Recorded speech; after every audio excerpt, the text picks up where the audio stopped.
Breaking చూస్తున్నాం. హైదరాబాద్ లో దొంగలు బీభత్సం సృష్టించారు. మహిళల వేషధారణలో అపార్ట్మెంట్ లోకి ప్రవేశించి ఫ్లాట్ తాళం పగలగొట్టి చోరీకి పాల్పడ్డారు. ఈ ఘటన ఎస్ఆర్ నగర్ పోలీస్ స్టేషన్ పరిధిలోని జే కాలనీలో జరిగింది.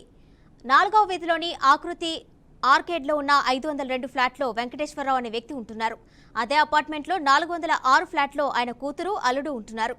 అయితే వెంకటేశ్వరరావు ఈ నెల 16వ తేదీ రోజు రాత్రి తన ఇంటికి తాళం వేసి ఒంగోలు వెళ్లారు. 18వ తేదీ నాడు ఉదయం ఇంట్లోకి పని మనిషి వచ్చింది.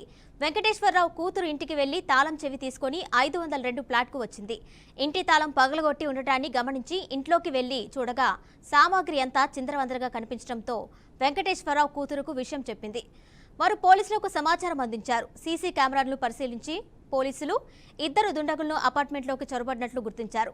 4 తులాల బంగారు ఆభరణాలు, ₹1,00,000 నగదు, ఓ ల్యాప్టాప్ చోరీ చేశారు. బాధితుల ఫిర్యాదు మేరకు పోలీసులు కేసు నమోదు చేసుకుని దర్యాప్తు చేపట్టారు.